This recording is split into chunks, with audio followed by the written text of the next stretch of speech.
Hello to all दोस्तों, आप लोग का एडमिट कार्ड अब सिविल कोर्ट का जो बिहार सिविल कोर्ट का एडमिट कार्ड है वो आ चुका है। आप लोग ने लगभग एडमिट कार्ड सारे लोग देख चुके होंगे। तो उसमें कुछ महत्वपूर्ण पॉइंट है जो मैं आपको बताना चाहता हूँ।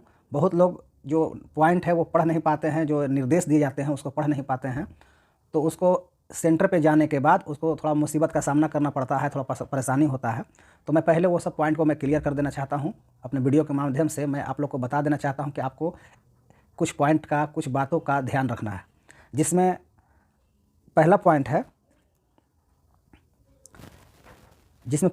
है आपका एग्ज़ाम जो है 2 शिफ्ट में होने जा रहा है।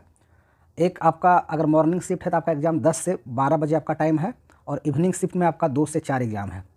इवनिंग शिफ्ट वालों का जो रिपोर्टिंग टाइम है वो 12:30 बजे है, और गेट क्लोज होने का टाइम जो है वो 1:30 में मतलब 1:30 बजे है। उसी तरह आपका मॉर्निंग जो सेशन है, जो मॉर्निंग में जो एग्ज़ाम होगा उसका आपका गेट क्लोजिंग टाइम जो है वो 9:30 बजे आपका गेट क्लोजिंग टाइम है।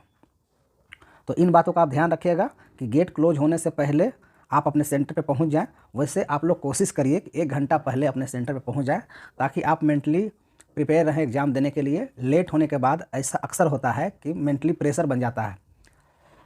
दूसरा पॉइंट है, आपका एग्ज़ाम में नो नेगेटिव मार्क्स है। मतलब आप कोई भी क्वेश्चन अटैम्प्ट करते हैं तो आपको उसमें नेगेटिव नहीं काटा जाएगा, मतलब आपका गलत करने का कोई भी मार्क्स नहीं कटेंगे। तो आपका एग्ज़ाम में 90 क्वेश्चन पूछा जाएगा। आपको 90 क्वेश्चन टोटल आपको अटेम्प्ट करके आना है, क्योंकि कोई भी आपको गलत अटैम्प्ट करने पे कोई भी नंबर आपको काटा नहीं जाएगा। तो आपको टोटल क्वेश्चन अटैम्प्ट करना है। अब तीसरा पॉइंट है दोस्तों कि ये सबसे महत्वपूर्ण पॉइंट है, क्योंकि इसके बिना आपको एंट्री नहीं मिलेगा सेंटर में। आपको एक आईडी कार्ड ले जाना है। आपके पास जो भी है, आधार कार्ड हो या कोई भी पैन कार्ड हो, ड्राइविंग लाइसेंस हो, आपके पास एक आईडी कार्ड होना चाहिए। और उस आईडी कार्ड का आपके पास फ़ोटो कॉपी एक होना चाहिए, और सेल्फ अटेस्टेड होना चाहिए। मतलब उस पर फ़ोटो कॉपी पे आप सेल्फ अटेस्टेड करके जाइएगा। मतलब एक आई कार्ड आपके पास होना चाहिए और उस आई कार्ड का फ़ोटो कॉपी एक होना चाहिए। तीसरा पॉइंट है आपके पास चौथा पॉइंट। तो जो दोस्तों, जो चौथा पॉइंट है जो कि ध्यान देने वाला है कि आपको एग्ज़ाम में 2 गो पासपोर्ट साइज फ़ोटो लेकर जाना है।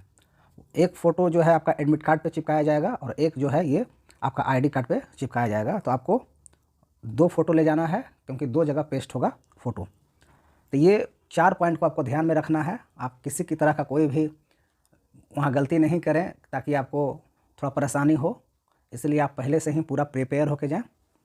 और आपके पास अब आज 13 है, तो 13 आपका ख़त्म हो गया। कल 14 तारीख है कल। तो आप मान के चलिए आपके पास 8 दिन टाइम है एग्ज़ाम में।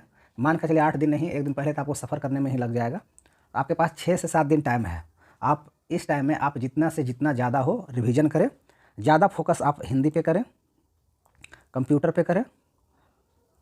ये दोनों पे आप बहुत ज़्यादा फोकस करें, क्योंकि मैथ, रीजनिंग, जीके ये सब जो भी है, आपने अभी रेलवे का एग्ज़ाम दिया, कुछ दिया, तो ये सब आपका पहले से प्रिपेयर है। आपका ज़्यादा प्रॉब्लम का हिंदी और कंप्यूटर में होगा। तो आप ये दोनों सब्जेक्ट को अच्छे से तैयार कर लें। 7 दिन है, 7 दिन मोर देन इनफ है ये सब के लिए, ये दोनों सब्जेक्ट के लिए। और दोस्तों एग्ज़ाम पैटर्न तो आप जानते ही हैं कि कितना सब्जेक्ट से कितना मार्क्स का पूछा जाएगा। वैसे मैं एक बार बता देना चाहता हूँ कि आपका जो एग्ज़ाम पैटर्न है वो आपका एग्ज़ाम में जीएस 15 मार्क्स का होगा, और मैथ जो है जिसको एप्टीट्यूड बोलते हैं वो 10 मार्क्स का होगा। रीजनिंग है जो 10 मार्क्स का होगा। कंप्यूटर जो है वो 15 मार्क्स का होगा। आपका कंप्यूटर 15 मार्क्स का होगा। हिंदी 20 मार्क्स का होगा, और इंग्लिश 20 मार्क्स का होगा। टोटल आपका 90 मार्क्स का आपका एग्ज़ाम होने वाला है। तो आप लोग कोशिश करिए कि 65 प्लस आपका नंबर आए, क्योंकि नेगेटिव नहीं है। तो नेगेटिव नहीं है तो इसमें कट ऑफ ज़्यादा जाने की संभावना है।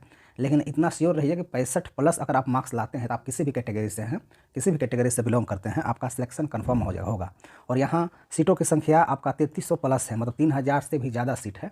तो आपको किसी तरह के डरने की ज़रूरत नहीं है कि इस एग्ज़ाम में धांधली हो जाएगा, क्योंकि अगर किसी तरह का भी सेटिंग गेटिंग या धांधली इस तरह का बात आता है तो वो बहुत ही कुछ सीटें पर होता है, 500-1000 सीटों पे। फिर भी आपके लिए 2500 के आसपास में सीट है, उस पर आप अपना मेरिट दिखा सकते हैं और इसमें सेलेक्ट हो जाते हैं। तो दोस्तों यही सब पॉइंट था जो आपको बताना था, और आप लोग अच्छे से प्रिपेयर करें।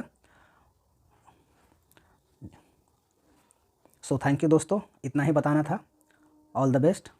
और आपको इन्फॉर्मेशन अच्छा लगे तो मेरे चैनल रजौर एजुकेशन को आप सब्सक्राइब करें, लाइक करें